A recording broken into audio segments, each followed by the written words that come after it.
Hello everybody, I'm Wendy Chamberlain and I am the Member of Parliament for North East Fife.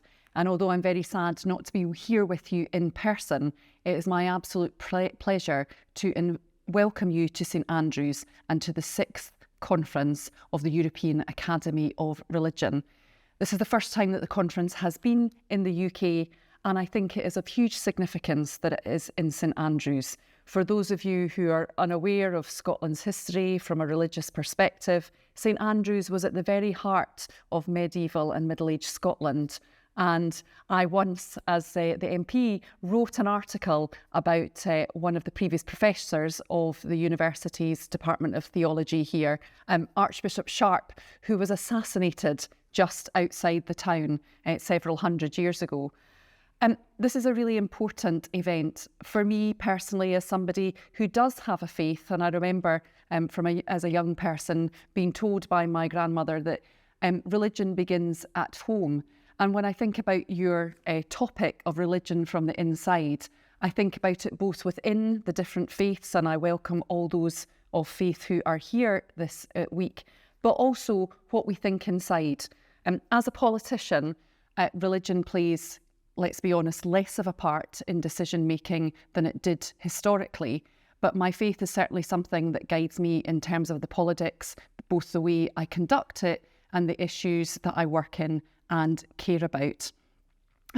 The other thing I want to welcome is the Encyclopedia of Theology, the international project that the university is leading on. I have had a look through the new articles under the Christianity section that are already available, and I look forward to seeing the other sections come into being over the coming months.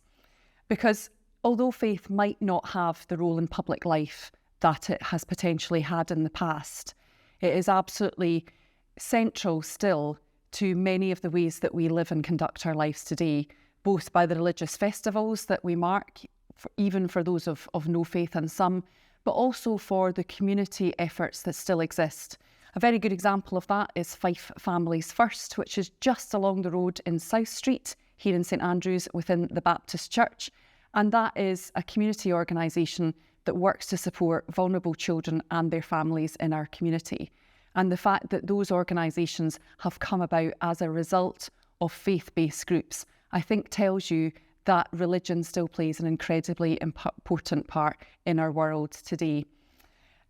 Going back just briefly to conclude to the history of St Andrews, as I said, I'm the MP for North East Fife, and although St Andrews is probably the best known part of my constituency, there is much more to see and do.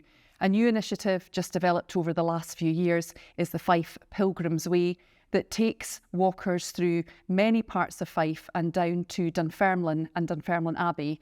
Dunfermline was previously the seat of the King in Scotland, the royal family, and the capital of Scotland, and it is of huge royal and religious significance as well.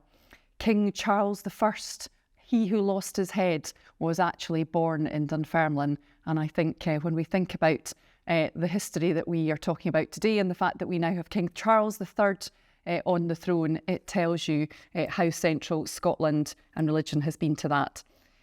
Please enjoy yourselves. Please make everything you can of the conference, and I welcome all of you here again. Thanks very much.